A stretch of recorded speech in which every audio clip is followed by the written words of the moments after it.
रात गहरी हो चली थी। विक्रमादित्य उसी निष्ठा से शव उठाए चले जा रहे थे।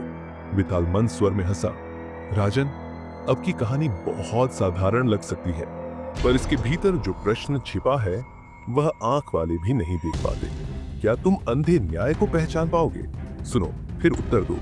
स्थान दृष्टिनगर, एक ऐसा गांव जहां रंग, रूप और रेखाएं दिखती थीं, पर भावना, मौन और न्याय धुंधले थे।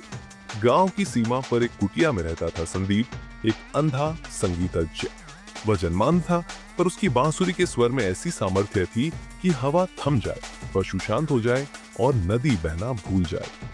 वह बोलता कम था, बजाता अधिक। संगीत उसका उत्तर था। गांव में दो व्यापारी थे, शिवाल और राघव। दोनों संगीत प्रेमी थे, पर एक दूसरे के विरोधी भी। एक दिन राघव चुपचाप संदीप के पास गया। उसके पास सोने की मुद्राएं थी। उसने विनम्रता से कहा, वह राग जो तुमने कल शाम को बजाया, वो केवल मेरे लिए बजाओ। मैं नहीं चाहता वह शिवाल के पास पहुंचे। संदीप ने उसकी मुद्रा नहीं देखी। उसने केवल सिर हिलाया। नहीं, मैं नाद नहीं बेचता। संगीत मेरी भूख नहीं, मेरी श्वास है। जिस दिन मैं इसे बेच दूंगा, उस दिन यह मुझसे रूठ जाएगा। पर अगली रात वही राग गांव के पश्चिम में राघव के बागीचे में सुनाई दिया। अफवाह फैली, संदीप बिक गया है। शिवाल आहत हुआ। उसने पंचायत में शिकायत रखी, ये कला की बेइज्जती है। क्या सुर अब बिकेंगे? पंचों ने सभा बुलाई। गांव के लोग उमड़ पड़े। संदीप को बुलाया गया। पंच ने प्रश्न किया, क्या तुमने राघव से मुद्रा ली? संदीप चुप रहा। दूसरी बार पूछा गया, वह फिर भी मौन रहा। पंचों ने कहा, जब उत्तर नहीं दोगे तो संदेह ही उत्तर बनेगा। फैसला हुआ, बांसुरी तोड़ दी जाए। गांव का एक युवक आगे बढ़ा। उसने बांसुरी छीनकर जमीन पर पटकी। क्रिंच, संगीत टूट गया। मौन रो पड़ा।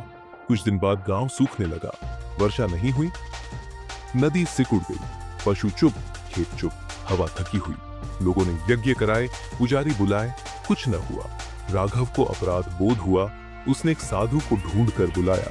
साधु गांव आया, भूमि पर बैठा और आंख मुंह कर बोला, तुमने जिस सुर को तोड़ा है वही जल लाता था। जब तक वह नाद नहीं लौटेगा, ये भूमि नहीं बरसेगी। लोग चौंके। अब संदीप को खोजा गया, पर वह कहीं नहीं मिला।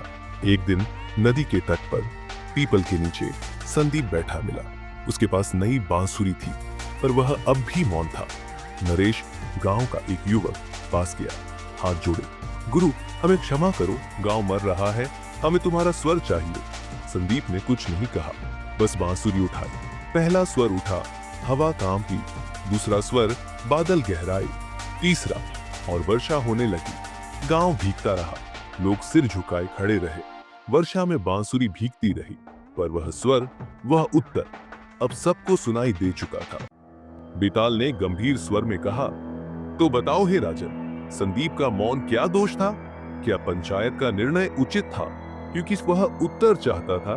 क्या हर मौन संदेह योग्य होता है, या कभी कभी उत्तर मौन में छिपा होता है? विक्रमादित्य ने उत्तर दिया, उत्तर वही नहीं जो बोला जाए। कभी कभी मौन भी उत्तर होता है, बशर्ते सुनने वाला धैर्यवान हो। संदीप ने उत्तर नहीं दिया क्योंकि वह जानता था, न्याय केवल शब्दों से नहीं होता, भाव और कर्म से होता है। पंचायत ने जो किया वह अधीरता थी। संदेह सत्य नहीं, वह केवल अधीर मन की परछाई है। और संदीप की बांसुरी ने उस मौन का सत्य बादलों से कहलवा दिया।